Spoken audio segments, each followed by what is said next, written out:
સમાચાર મળી રહ્યા છે। સુરતની અંદર એનએસયુઆઈ દ્વારા વિરોધ કરવામાં આવ્યો છે। સુરતમાં દારૂ અને ડ્રગ્સ મુદ્દે કોંગ્રેસના એનએસયુઆઈ દ્વારા વિરોધ કરાઈ રહ્યો છે, જેમાં અઠવા લાઇન્સની સીપી ઓફિસ સુધી રેલીનું ખાસ પ્રકારે આયોજન કરવામાં આવ્યું છે અને જેમાં વિપક્ષના નેતા તુષાર ચૌધરી પણ આ રેલીની અંદર ખાસ જોડાયા છે અને તેમના દ્વારા વિરોધ પ્રદર્શન કરાઈ રહ્યો છે। રેલીની પરમિશન ન હોવાને કારણે આ તમામ જે કાર્યકર્તાઓ છે તેમની અટકાયત કરવામાં આવી હોવાનું પણ સામે આવી રહ્યું છે।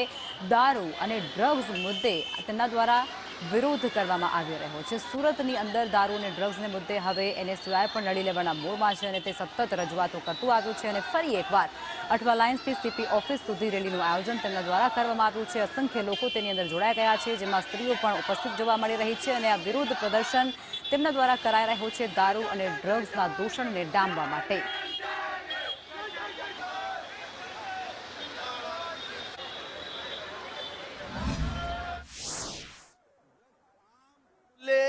जो 9th स्टैंडर्ड का बच्चे के हाथ में लग रहा है, जो उड़ता पंजाब था ऐसे उड़ता गुजरात हो चुका है और यहाँ फेक ड्रग्स का फैक्ट्री भी पकड़ में आ गया सूरत में।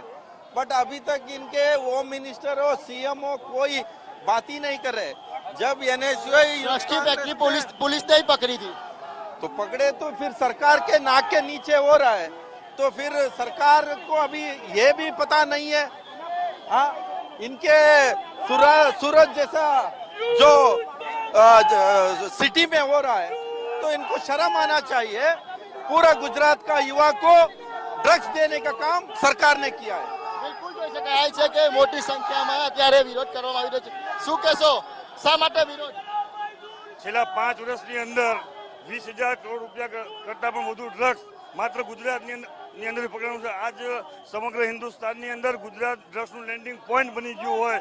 આજ મહાનગરોની અંદર કોલેજની બહાર જેમ પાનના ગલે પાનમાં બીડી સિગરેટ મળતી હોય, એ ડ્રગ્સ મળતું હોય, એની સામે સરકારે કાર્યવાહી કરવાની જગ્યાએ એનએસયુઆઈ એક મુહિમ ઉપાડી કે ડ્રગ્સ મુક્ત કેમ્પસ અને સમગ્ર કેમ્પસની અંદર જઈ યુથ કોંગ્રેસના અમારા મિત્રો જે રહ્યા એ શપથ લેવડાવે છે કે ડ્રગ્સ લેશું નહીં, કોઈને લેવા પણ નહીં દેવી। એની સામે સરકારે મક્કમ નિર્ણય લઈ ડ્રગ્સના પેડલરો સુધી સીમિત નહીં પણ ડ્રગ્સને મોટી માત્રામાં લાવનારા ઉપર એફઆઈઆર કરવી જોઈએ અને એ લોકોને પકડવા જોઈએ। આ માંગણી સાથે અમે આ રોડ ઉપર છીએ અમે લોકો।